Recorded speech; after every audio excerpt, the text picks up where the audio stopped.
What up, what up? We're back for the prelim segment of episode 121 of the Beefy Boys breakdown, recapping UFC 285 and jerking the curtains here on the prelims. We got Marc-Andre Barriault, the power bar, who I'm probably one of his only fans that exists. There's not a lot of people out there just like clamoring for the power bar. But I'm going to be realistic. Let me see, he's 4-5 in the UFC, so that's a bad look. One of those is a split decision, and a lot of this, he's kind of mid, like the definition of mid. This whole fight was like, it was two guys that matched up really well, so we got a fun fight, but like neither fighter is like super, high end, but both guys can win. And I don't know, it was an interesting matchup, interesting fight, I think kind of a crossroad for these guys' career. Marquez sitting, I think, 3-3 in the UFC, so kind of both guys in similar positions. You know what I think is very interesting about this fight, and also kind of dovetails what you're saying, is that like definitely middle to lower tier guys, but I like the power bar. I like Marc-Andre Barriault. Like I like his like fundamental skill set, right? Like I think His like skill set, right, like I think like his base fundamentals are so strong that he'll have a place in the UFC, whether it be the very base or like that middle upper. He'll well, never the be upper perfect gatekeeper. Right. The perfect gatekeeper. It's exactly like, who he perfectly. is. Whereas And I Marquez is like really super crazy good chin and bombs, which can work. Like those work together too. he's made it work, yeah, for sure. That's what this matchup was interesting because you got kind of like fundamental kind of just Tim Duncan like approach from Barriault, like he's just gonna do the fundamentals and do them longer than you can type of deal. Like very cardio based. Colby Covington-esque kind of game plan with the worst wrestling. Yeah, and honestly, like not as crafty striking defense. Like he just kind of like Yeah, toughs his way through it and like literally sets a crazy pace. I don't know, like no speed at all. It was very weird. Here, you're good. I was just let's make sure we're still alive here. Yeah, looks like we're good. I mean, yeah, we'll just take back off on it. yeah, for sure, man. I was just saying how like Marquez won round one, but Barriault made him pay an extreme price for it from his gas tank. Like Marquez pretty much like gassed himself out. Granted, he gassed himself out kicking the shit out of Barriault. You know Right. what I mean? He looked It was great round impressive one. the amount of damage Barrel could take and like really wear it pretty well. Like didn't look that worse for wear. It was wild. Yeah, crazy. But like I said, you could almost argue that it was like part of Barriault's strategy to just like let him kind of spin his tires. Felt like that, right? Like it felt like he was running like the Iron Man's fight. Like, all right, like I'm just gonna keep my pace for 3 rounds, and like you're gonna come out like a roller, like a Corvette, and like whenever your engine busts, I'm gonna dog walk you.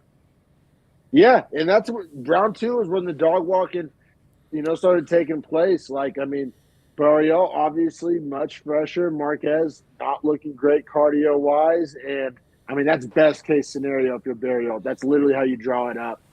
When the other guy starts to get tired, you're less tired, You can and you press, pour it on. yeah, and like, dude, And that's it. honestly, his pressure at the end, like his like last 75-second sprint of just throwing punches, that was impressive for anyone to do. Like just go punch a bag for 75 seconds like that. When Marquez, I mean, the chin, even though he gets finished, like it took so much to finish him. Like every other Okay, guy, did it or his did it finish take the happens ref not fucking stepping in? That's the latest finish I've ever seen in my life. you're not wrong, but also like his chin is crazy. Like both of those things like came in conjunction. As I'm saying, like almost any other middleweight is asleep like at 3:30. That's You a know what I'm I'll saying? give you that like the amount of shots he could eat was like insane. But you could tell when the And fight did get stopped, like when he hit and because he never got dropped. Like he just took a knee after the fight got that's ended. what I'm Bro, saying. He he was never down for got a long dropped. time. Like you could tell he was Yeah, fucked up. it was bad. And credit part of that is Barriault's style. Like he wasn't, Michael Chandler and out there. He was kind of just peppering Yeah, him. Like Barrel even would the never uppercuts throw were the very killer haymaker. Like he never threw it the whole fight. yeah. Fight, which is like that's his whole thing, right? So I get it. But and he gets the finish. Fun fight though. I mean, honestly, like I don't know. I Super feel like we've said fun. enough. We described it. Like neither guy is going to project too highly. Marquez may be done, but Marquez is a guy. If I've ever seen a guy that was built for bare knuckle, it's Oh, Marquez. dude. Marquez could go work shop in bare knuckle and make cash. Like, seriously, I know that sounds like a backhanded compliment. I mean that, like, not a lot. Like, his style is just like perfect for it. What if they did like tag team power slap and him and his girl? Like, Okay. sorry, my Dana when, White brain.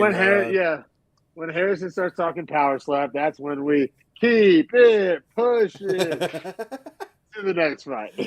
Dude, great shirt right there. Want to talk power slap? Keep it pushing. Yeah, that's what it's time.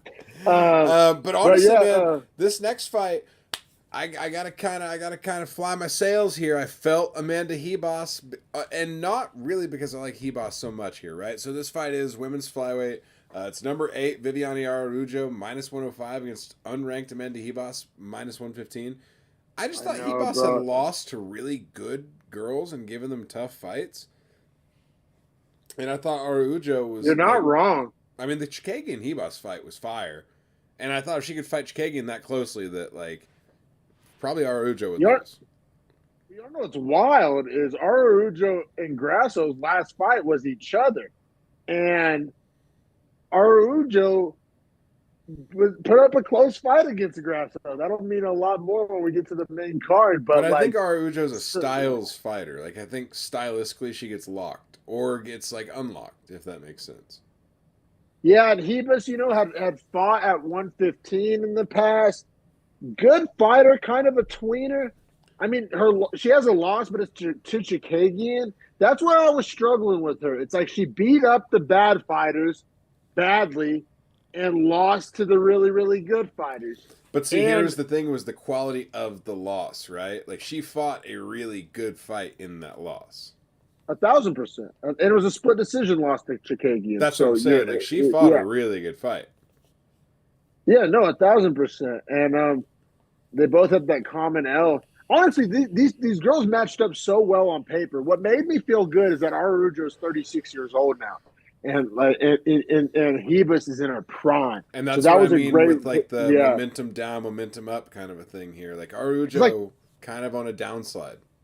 Yes, but like on paper, it's almost tit for tat. But you factor in the age, the trajectory. Yeah, I agree with a lot of that. But I had this parlay. We both had picked Hebus. I had this tied to my Barriel pick in a 2-legger. So that was fun. I'll be real. It's not smart to factor this into your bets because you should just put together the best parlays you can, regardless of card placement. Which we did. I gotta say, having a 2-legger with back-to-back fights is fun as a bettor. Like this, it's fun. Like it was awesome. You get resolution real quick. I had the two 2-leggers that spanned 3 fights on the hedge. Yeah, I'm sure. Which was like I just need 2 out of 3 of these to go the right way. 1,000%. And we said, tit for tat on paper is so close. Vegas agreed. So it ended at Hebus minus 115 and Araújo minus 105. So, I mean, that's definition of a coin flip. Also, Araújo still carrying that decently high top 10 ranking, ranked at 8 in the flyweight division. So a win here and Hebus kind of matters, right? Worth something in a flyweight division that's unsettled behind the champion. Yeah. I mean, flyweight's fun right now. Can you imagine 2 years ago us talking about how fun flyweight is? That's wild. It was like our most hated division. It was like, I think at that point it was below featherweight. Yeah, well, 2 years ago I remember bantamweight was the one we loved so much, and like I can't stand bantamweight women's now.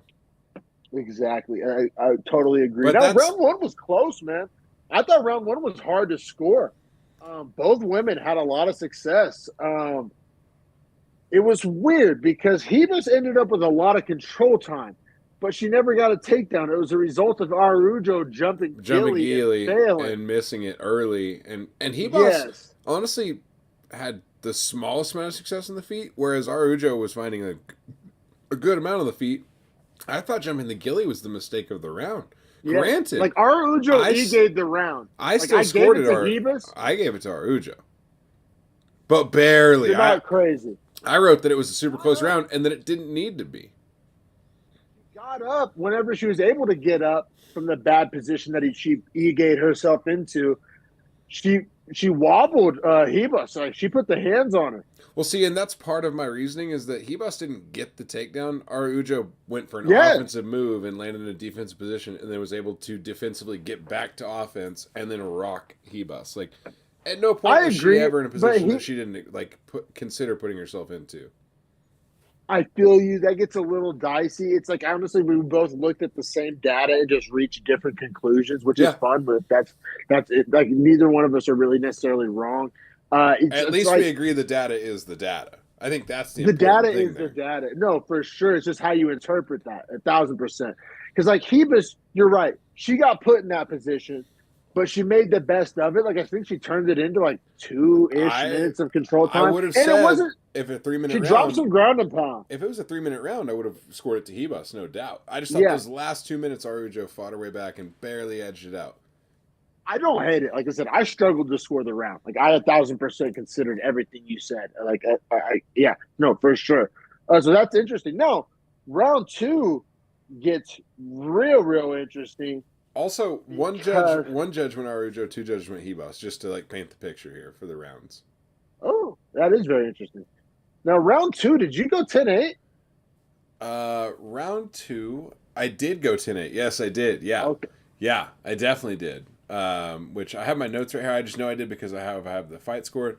Yeah, I mean, she got the back, had control for literally 4 minutes, 51 seconds.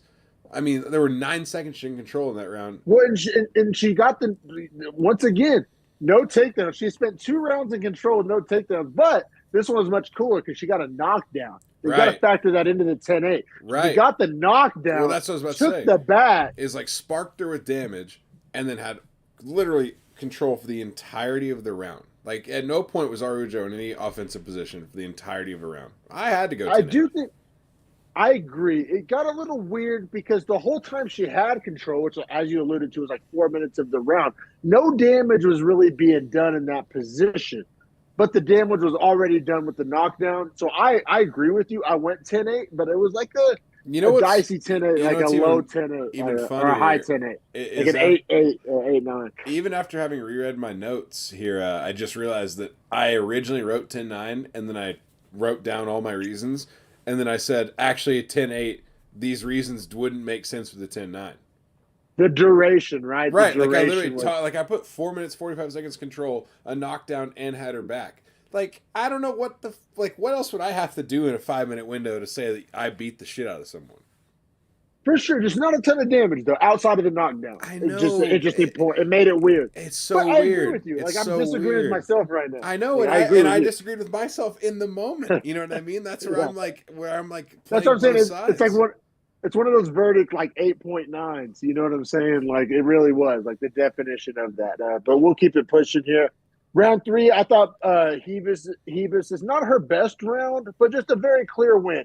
Oh, yeah, She was except she almost lost in the final frames. That armbar was yeah, deep.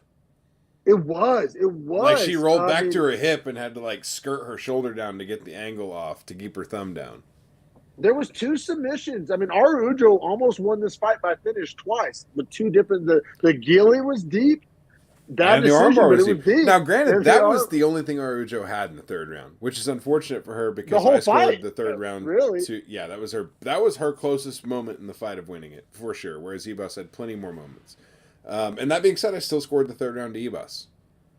yeah. So I ended up at what 30-26, which one judge agrees with me. Yeah, I had 29-27. One judge agrees with me.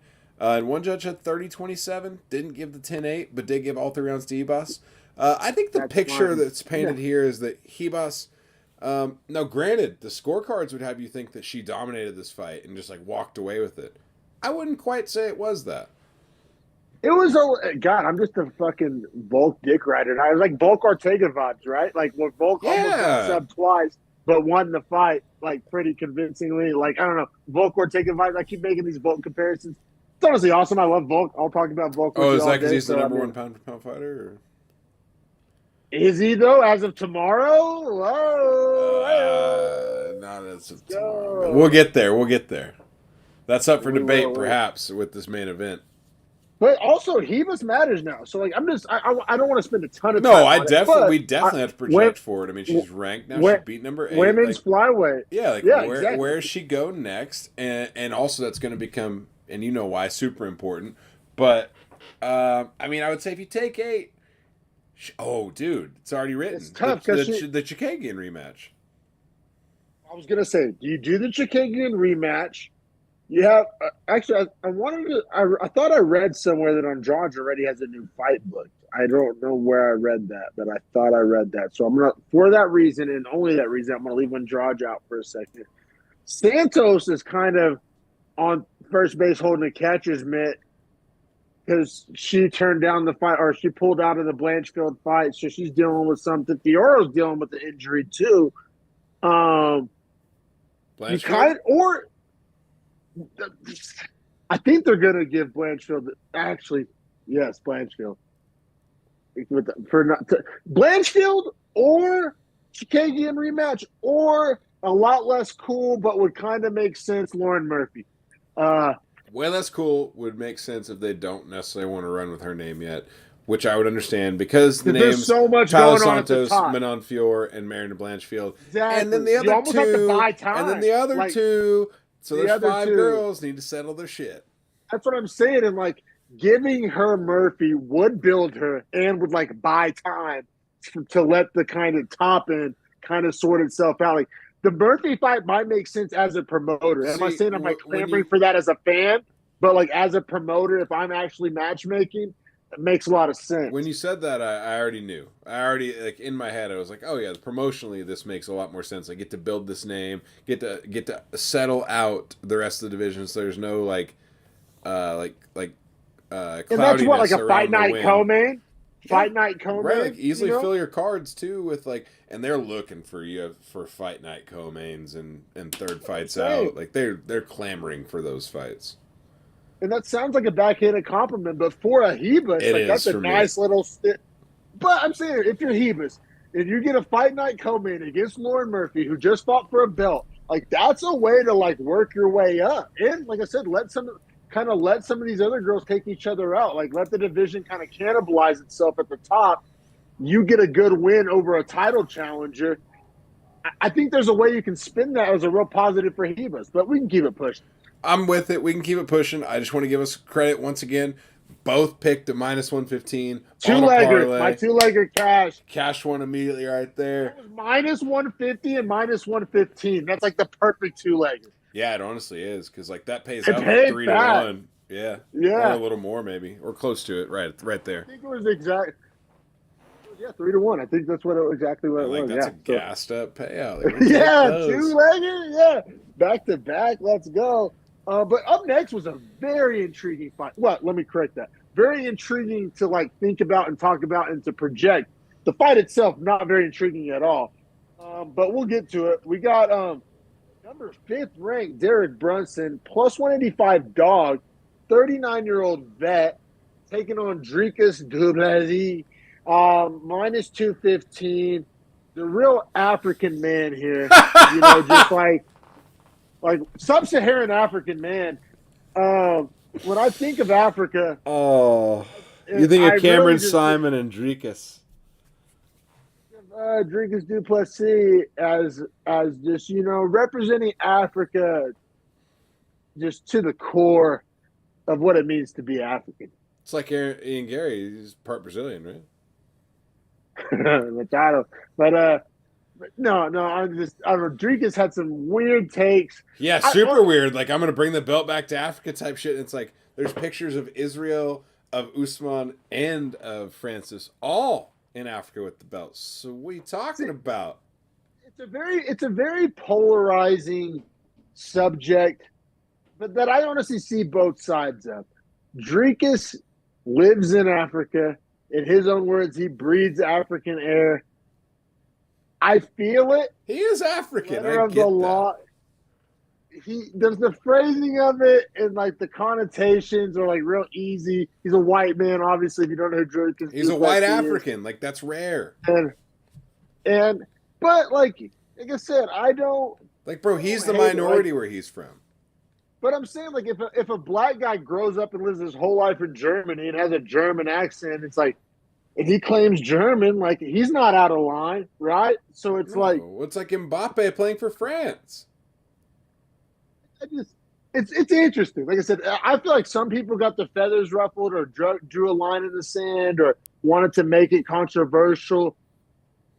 I thought it was kind of just like an interesting, like they didn't make a word experiment more than anything. Like what is I it like? was watching like leftist heads explode, and they were like, he can't say he's African, and they're like, well, he's from the continent of Africa, and they're like, he's white. Yeah, yeah, and it's like exactly like in anybody who lives in America that's not indigenous, you know what I'm saying? It's like we're all like I consider myself American, you know, like we have our roots, like we all have 23andMe's we can do, but like what do you identify as? Like where do you live at? Like Well, where where do you was he spend your born? Where was time? he raised? Yeah, How does yeah, he live yeah, his yeah. daily life? Like, the dude's African. Like, sorry to disappoint you. He's probably never even been to fucking Holland. Because like even I mean to like personalize it, I mean I was born in California. I probably spent a total of like 8 years of my life in California. I consider myself an Oklahoman. I mean I lived in Oklahoma You spent more of your formative for years there. almost 20 years. I lived in, I mean, like the 18 years I lived in Oklahoma. And I grew up there, made all my friends there, all my memories. Like, I consider myself Oklahoman. And now I live in Nevada. You know what I mean? So it's like, what do you kind of choose to call home? Like, African definitely has like a certain connotation when you think of it in your mind, and it doesn't look like Dricus Du Plessis. But hey, is that on him or is that on us? I don't know, but it definitely makes me happy to see people on social media go to war about it. Meanwhile, he's just like, I Exactly. don't like it can't affect him. He doesn't care. He literally isn't lying with the words he said. So why would he feel And it bad? got him headlines. It got him headlines. Got him Fuck some it. pub, and like pub is good Yeah. whenever you're fighting Sleepy Brunson. Yeah, man. So this, and also real quick, 'cause this fight isn't all that great to talk about. That's all I want to talk about. A lot The of the build up, a fallout lot of from it is the fallout. super important, especially considering the tweets that are released after. Hey, though, I just wanted to talk about how I changed, like over the course of a week. When I first read this, when we were a week out, and I was like, "Oh, Brunson Du Plessis," and I saw the fat Brunson plus 185. My initial knee jerk reaction 9 days ago was like, "Oh, I'm betting the house on Brunson." And then all it took is one quick trip to like Tapology and UFC.com. And I was like, oh, Brunson's 39. And real quick, because Brunson's number 5 and it looks real awesome on paper, right? We got to go to the guys that Brunson beat to get to number 5. MMA math doesn't add up. And this is as a guy who, like, I like Brunson. I wanted I, him to win this fight. I swear the But like, UFC has done him favors at the end of his career here. so let's see. He got a win over Shabazian, who we on this show have been saying for literally years now is like the most overrated fighter ever. The win over Ian Heinisch, like he's a good fighter, but he hasn't done shit in years, kind of irrelevant now. Kevin Holland, who at the time when he beat him had a lot of hype, but is now a like mid 170 pounder. Darren Till, not like Cut. quasi He got retired, cut. like cut. He Like got that's what I'm cut. saying. I don't even think So that's these retirement, wins, bro. I think that's cut. wins that looked so good 18 months ago now look like they've aged poorly. We talk about it. Sometimes wins and losses age good, age poorly, like time will tell. These wins that got him to top 5, because I think Till was like 7 when he beat him or some shit, right? Um, it all looks fugazi now. And then he got dog walked by Cannonier, which got Cannonier his title shot, which we've seen Cannonier isn't like, a world beater himself. So he beat these mid guys, got dog walked by a guy who's like top 5, but not at the champ level, and finds himself sitting at 5. I wanted to bet Brunson. I wanted Brunson to win. You do any level of like secondary digging, and you're like, God damn it, Dricus is going to win this, isn't he? Well, It's going to be cringe and like unbearable, let, but he's going to win. let me give you a tertiary read, too. If you listen to what Brunson has said through the wins up to his last loss, he literally has said, like, this is my last run. Like, I'm coming for the belt. Like, this is my last run at the UFC. I know it, blah, blah, blah. Well, bro, like, whenever he lost that fight to Cannonier, as a guy that's put all of his chips into this run, essentially he's saying like, fuck. And then the UFC is like, man, here's a get back. Like, his number 10, not an easy number 10. Here's number 10. Like, do what you can. Like, see if you still. It was really dope matchmaking. I love the matchmaking. I thought it was the right thought move. It should have been on the main card. Me too. I mean 10-5 in middleweight, like, but it's because Dricus. I also agree with Dricus that if he fights for the belt, that it should be on the prelims. I agree with that too. What? Dricus said that he was trolling, but he was like, "Oh, you guys got me on the prelims. Well, I guess when I fight for the belt, it'll be from the prelims too." I'm like, "Oh, I actually kind of agree with you, take like not the way you wanted me to agree with you. I kind of." Well, but also let's look at Dricus real quick, and then we'll dive into it. What Dricus did leading up to this. So he's on a 4-fight winning streak, right? Ooh, number 10. Doesn't look good, and the names aren't that good either. Dog shit. Like, this is the most Gaze middleweight fight. Gaze. Thank you. We have Marcus Perez, Trevin Giles. Fucking your meter moving, neither is mine. Tavares. Other people were high on him. I wasn't high on him. Darren Till, we just went over it. He's just the African Derek Brunson. It's really unfortunate that he is exactly that. He's just younger. He's just more African. He's just less American, bro. He's just more African, but like. Well, no, bro, because Derek Brunson's African American and Dricus is just African. Therefore, Brunson's too American. No, that being said, so this fight ends real bad for Brunson. It doesn't start horribly. I thought round one was a war. It was very competitive. I gave it to Brunson. Maybe I'm a crazy man. I did too. Okay, so he got the judges takedown. Gave it to him. I mean, Dricus did avoid the guillotine, but like, dude, he couldn't stay off the ground. Which is Brunson's path to victory. And this fight started about as bad for Du Plessis as it could have possibly started. Like the moment the fight started, Brunson was like instantly on top. Like they might as well have done like a wrestling match and had him start in that position. Like seriously, what was it? Du Plessis did something really fucking stupid and then gave him a takedown. Pretty much, I can't remember exactly what it was, but it was like that was like the vibe of the night. Oh that was like the vibe of the whole night. It was like he threw a kick, like a weird spinning kick, and then got his back taken. Hey. Oh fuck! Does that happen? Is that a thing that can happen? Is that a thing that happens? Glad we see that the same way. Is that a Space Dust you're drinking? Yeah, Elysian Space Dust IPA. Glad they got those out there. Yeah, no, they that was one of my introduction to IPAs. Like, they're good though, and like they're a little strong. They're strong. Man. Dude, they got me a couple of nights when I first went to San Jose. I didn't know much about IPAs. They got me. Bro, right before our show started, man, I actually had only had 3 beers and 2 shots in like a 3-hour window, but I hadn't eaten any food the whole day. And I was like sitting here in this chair and I was like, I feel like I'm fucked up. Like, what is wrong with me? And then I was like, oh, I need food. Like, fuck. Yeah. So I get Max some Canes. Sorry you don't have it out there. Max some Canes. No, we got it in Nevada. Perk in Nevada. We got one up the street. We got 2, man. What? Nevada. Yeah. Let's go. Yes, Nevada's the shit. That's what I'm saying. It's best of both worlds. It's everything you like about California and everything you like about Oklahoma all in one place, including the Canes. Let's go. I got to talk Allie into moving out there and using this house as a rental property. Let's get it. Fucking. You're like, hey, work on that. Yeah, but you know, I mean, so Brunson, I mean, round 1 went good for him, right? I mean, we said a lot of not kind thing about Brunson, but I mean, round 1 went about as good as he could have wanted it to go. As a Du Plessis better, my butthole was fucking. I hated round 1. Yeah, and yeah. And Du Plessis felt like honestly, like I just built up with the Brunson narratives and stuff, and the way I saw it, like it's kind of felt like his last fight in the UFC, if not his second to last fight, like almost like a how do you want to leave kind of a fight, like. Do you want to leave after this one, or do you want to like fall out of the rankings and then retire? It's up to you. Like I think they would give him that grace. That being said, Du Plessis gave Brunson every opportunity he could to win this fight. Like his striking defense is so bad, but his striking offense is so good. Yes, and the cardio is not great.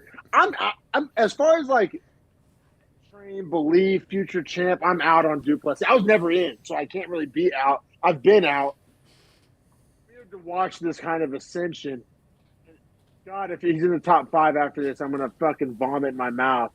But that's the He situation we will find be. ourselves What in. do you mean? That's the Like, situation we find ourselves in. I But mean, oh, anyway, we should talk about the end of this fight as well. yeah. Well, the whole round two was wild because it was one of these rounds where, and this is slight hyperbole, but not really. Like this kind of paints an accurate picture. Like every punch Du Plessis landed wobbled Brunson in two. Like very slight hyperbole. Like punch, like every three. Like he wobbled him like 12 or 14 times in the round. Like every time he would land clean, But then Brunson would just like Brunson would stand like there and freeze up. smile and like freeze and smile and then like the wide like the ghost look on his face and then Du Plessis would like look at him and like tag him again and he'd Just like tee off. get the same look and be like, what am I doing? And just like keep tagging him and like the same shit continued for like a minute and a half. It was brutal. And then honestly, I was down for the fight to go to the third round. Like when the round comes to an end, I was like, oh god, like the last strike that landed. No, hear me out. I think what happened is the right thing, but I'm not ever thinking that a corner's gonna have that amount of awareness in a fight with a guy like Brunson. So what ends up happening is that Du Plessis lands like a left from like almost standing to the floor. That I mean, dude, the look on Brunson's face was like he was out on his back and like wasn't really getting up at the end of the round. Like, and if you don't get up in 10 seconds, you lose automatically. That's TKO. So like he was headed that way, and the corner like throws in the towel the minute they see that shot get landed. Now credit to the corner. More corners should do this. Like Yeah. tied to Avasa's corner probably should have done this. There's been plenty.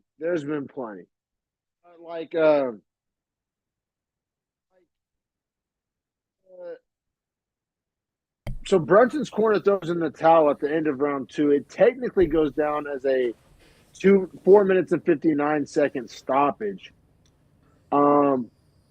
Which I was down for because like I had seen enough. Like Brunson wasn't going to win this fight. Like, Fight was over. Which that's the definition of when a corner is supposed to go in the towel. Like when a fighter can no longer win is when the towel is supposed to be thrown. It's not whenever like irreparable damage has been done. It's not whenever there's an X amount of blood. It's whenever the fighter can no longer win. He wasn't going to win. No, his will to win was beaten out of him.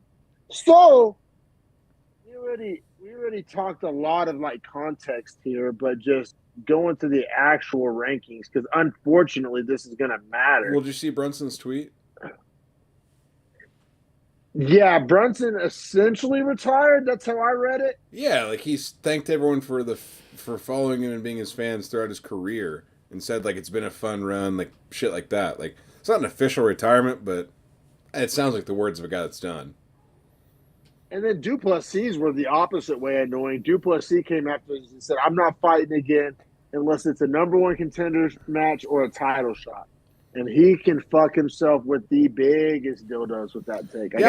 All right, but in Du Plessis' defense, that's the UFC's fault for giving him names like Till and Brunson back to back. Those are names that are widely respected and known in the UFC world. And like for him to come up with double back-to-back stoppage victories of them and a top 5 stoppage, like he should get a number one contenders match like, against a 2 or 3. He needs to fight number 2 or 3. Who do you think he should fight? He could take on the winner of Vittori Dolidze, which I think is next weekend or it's very soon. No, it's on the next pay-per-view, which is like 2 weeks. Goddamn. Okay, but the winner, that's a top 5. Yeah, but that still doesn't. I mean, Whitaker's like legit. And Israel Adesanya still exists, even if he loses again. Like, I don't know, or Cannonier. I'm saying it's the fight before the fight before. Like, it's not. He's in the quarterfinals. I see you. I see what you mean. That's fair. Hey, let me ask you. Again, what do you think the line is if you were to fight Whitaker? Just want to hear what you think. Just betting line. Well, there's 2 answers. If I was setting the line, I'd do like Whitaker minus 500.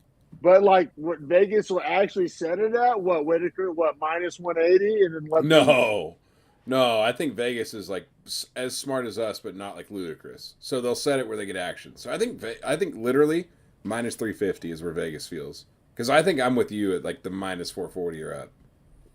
Yeah, I mean, and then I'm going to bet the under or find a way to squeeze value out of that because I'm so out on Du Plessis. Like, I'm not out on him like he sucks. I'm out on him as like, is this guy a real contender? Like Pereira, well, you know what he would do to this guy? Or Izzy You know what or he would do? Whitaker, or even I think I thought Cannonier might mop him.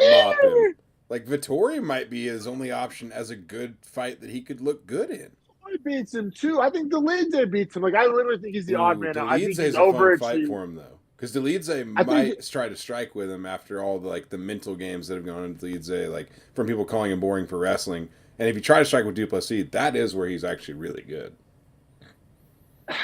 I'll even pump the brakes there. Call me full blown hater mode. Hater mode activated. I just feel like sort of hurt Till. Okay, anybody could. Like he punches hard. Okay, we're at the top end of the middleweight division of the UFC. You think guys ain't punching hard? Fuck out of here. Like I don't think he could beat Paulo Costa. I think he's like Ooh, that's such a fun good. fight. You know why I don't think he could? Because I think Costa can take enough damage where it's not going to matter. Harder. He's just a better Right. Duplessis. Well, I He's don't. just better I at that. think. I think Du Plessis would struggle with the guys that are like tank style built. Which, in saying that, Vittori is actually that guy too. So, like, yeah, I don't think Du Plessis matches up good with anyone in the top He's five. fucked. He's fucked. So we're betting the I house hope against him. So we're fading Du Plessis. no, literally no. I've been like excited to bet against Duplessis since last night's fight ended. Literally, because I know. And all right, so like yeah, if he gets into Leadze, is he favored? Like, do I get plus money on the Oh, Leadze? give Like me the that's what I'm Delidze saying. cash That's all what I'm day. saying. Yes, sir. Yes, sir. That's what I'm totally saying. Especially with Like the let's cardio questions I have over old Dricus as well. Because I think he pushes his pace too fast and looks for finishes and gets himself in trouble. 1,000%. Let's keep it pushing to the. You know what do they call that? The feature Featured prelim. prelim, The final fight of the prelims here.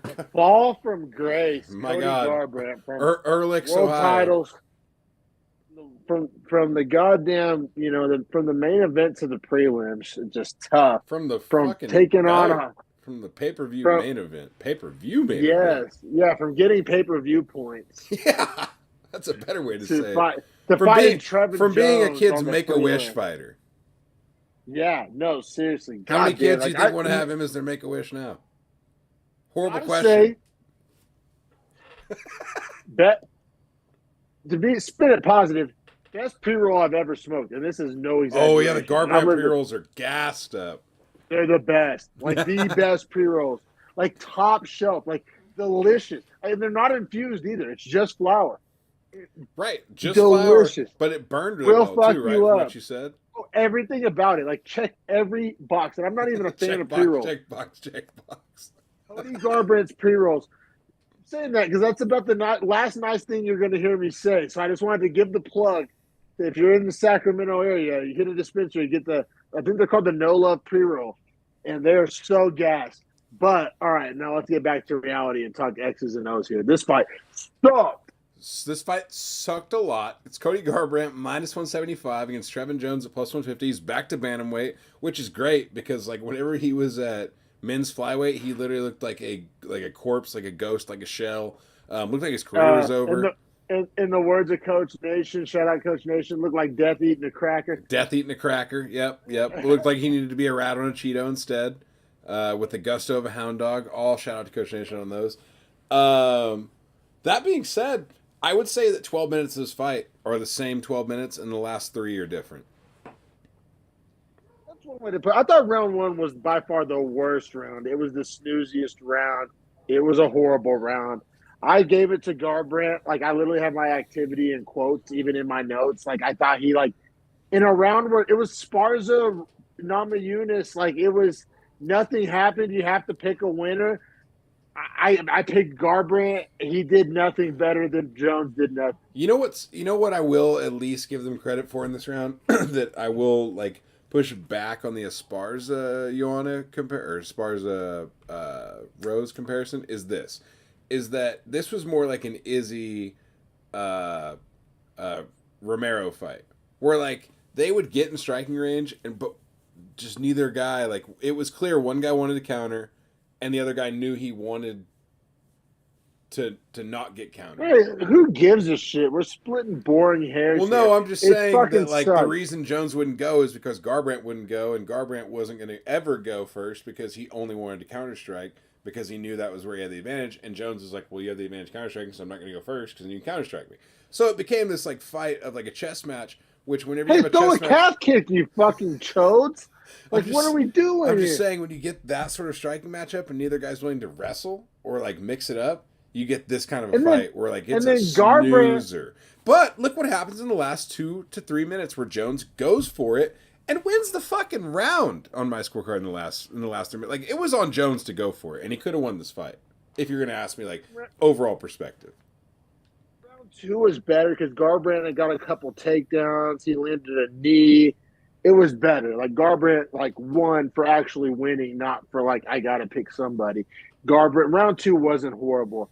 And then round 3, to your credit, Jones decided to step off the bus. He finally showed up, and he won the round. And I still thought it was a snoozy round, but I thought Jones did more. He won. He actually wobbled Cody Garbrandt, which just proves that chin is toast. Like this was supposed to be a hand feeding. Like they were doing him a favor. This was Trevin Jones supposed to being given a name.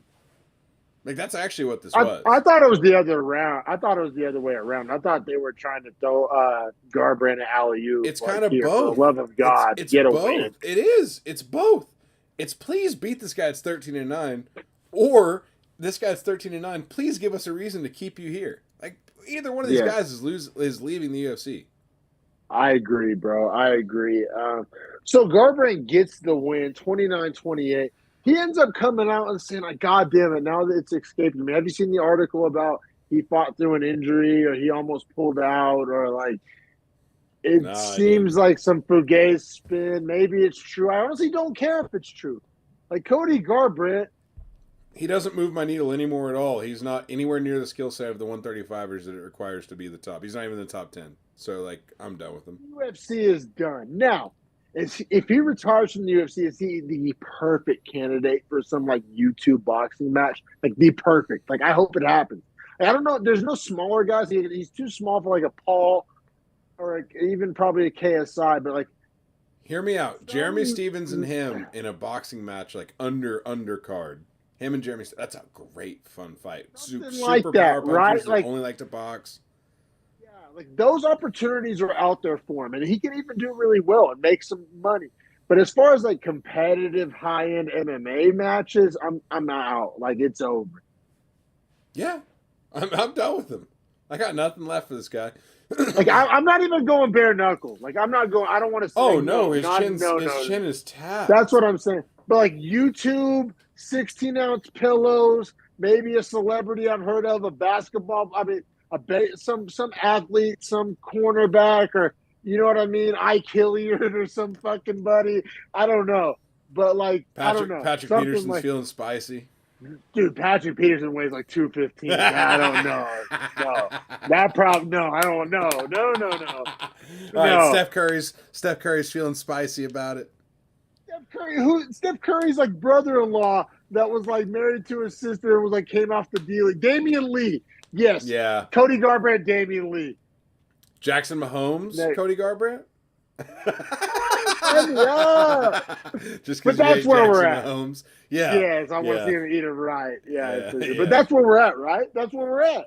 Yeah, and that's unfortunate, man, because like as we just went over, like Cody was former champion, like did get pay-per-view points, like was the guy champion that was like a star sold. champion. Yeah, like Walk Dominic Cruz, like yeah, and honestly, I don't know if it's like the fame got to his head or what, but like his fight style changed, his mentality changed, I think everything about him has changed ever since he got the success. I'm not a fan of Team Alpha Male as a gym. I think that's like a hot take.